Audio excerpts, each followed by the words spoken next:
Deliverance came in November 1918. The war was over. Malinowski could at last return to Europe.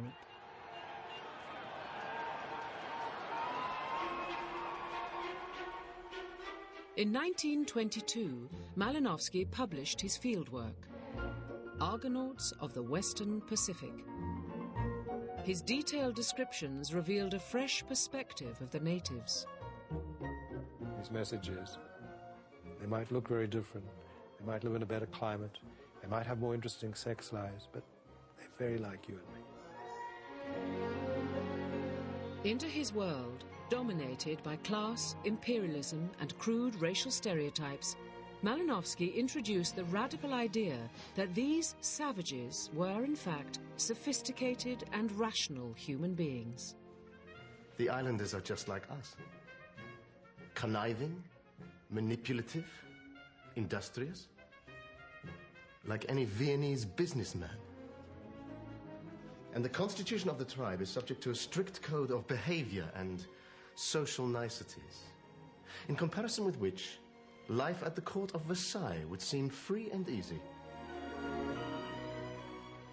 Malinowski's giving you a real, breathing, talking, plausible human being in place of this old stereotype savage who's just the opposite of what you are.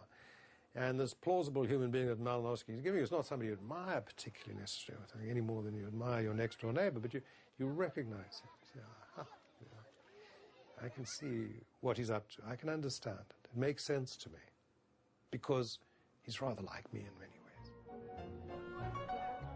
Not only were Trobrianders just like us, but behind the apparent strange native customs, their societies were every bit as complex as our own. When I returned to Europe, I visited Edinburgh Castle and was shown the crown jewels. The curator told stories about how they'd been worn by this or that king on such and such an occasion. And as I was looking at them and thinking how intrinsically tawdry they were, I had the feeling something similar had been told me of late.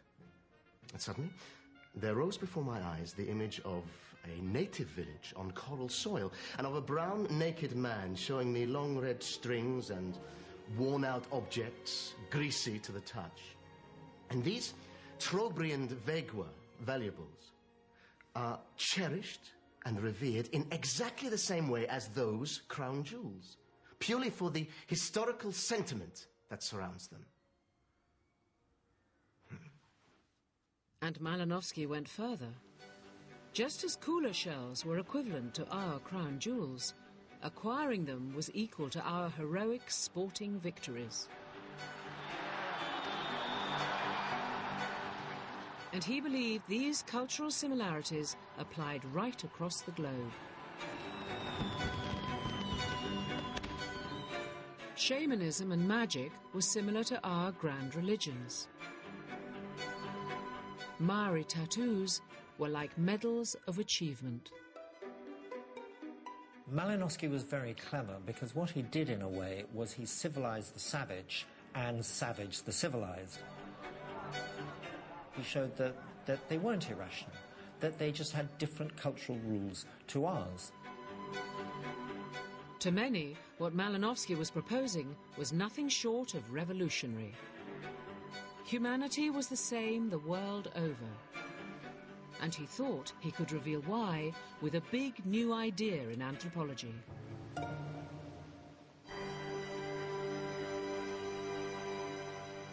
Malinowski believed that he'd discovered the engine that drove all human cultures, and that engine could be found right at the heart of all of us. What is the deepest essence of my investigations?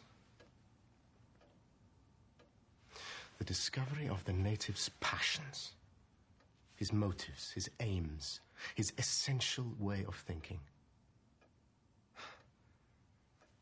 And it is at this point that I am confronted with my own problems. My self-analysis leads me to ask, what is essential in me?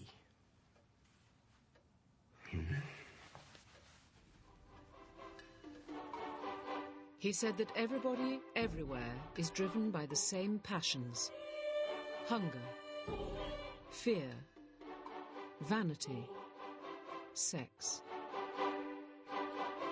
What he began to propose was that all human cultures had a purpose. Every custom could be interpreted as serving a function in society, and that rituals have evolved to satisfy our basic needs. He called his theory functionalism.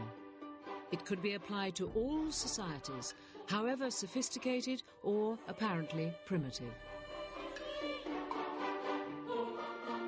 And when Malinowski's functionalism was applied to our own society, it promised a whole new way of seeing our familiar world.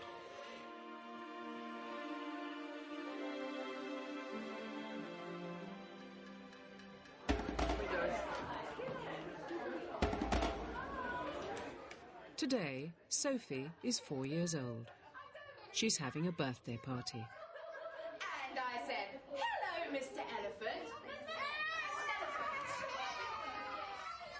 At first sight, a toddler's birthday party is just about the toddlers. It's all of them having fun, and it's about gift giving. In fact, there is a deeper social function to Sophie's party. Look, you've got some sunglasses. In fact, of course, if you look at it, there's a lot more going on. There's who's really inviting whom. And there are very clear decisions as to who is being invited on what basis.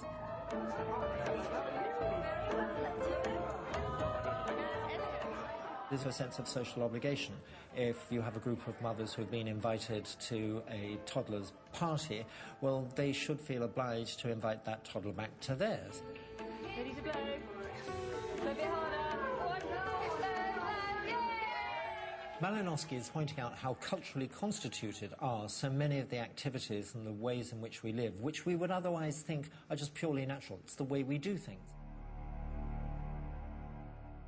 By unravelling different cultures, Malinowski had made us reflect more objectively upon ourselves and our own society. Are we so superior? Are we so different? Don't we just have a large number of cultural rules by which we order our society? It's just that we start off from different premises. By 1927, only 9 years after leaving the Trobrians, the charismatic young professor was leading his own department at LSE. Brilliant, autocratic and temperamental, Malinowski had a dramatic impact on all those who came under his spell. People I knew who were his students, all the men, hated him, argued with him, but were obsessed by him. And the women loved him, without exception. All his women students adored him. He used his influence to revolutionize anthropology. From now on, Malinowski introduced the new apprenticeship in anthropology. You couldn't be an anthropologist in Britain after Malinowski without going and doing a year or 2 years as a participant observer, learning the language in some pretty exotic part of the world. It became the initiation ceremony without which you were never going to be a professional. And a whole generation of his disciples spread out across the world, promoting this new anthropology. With his success, Malinowski had finally finished off Victorian anthropology. After Malinowski, there was no more of the old armchair anthropology in British anthropology. It really was like turning a switch. That was the end of it in Britain.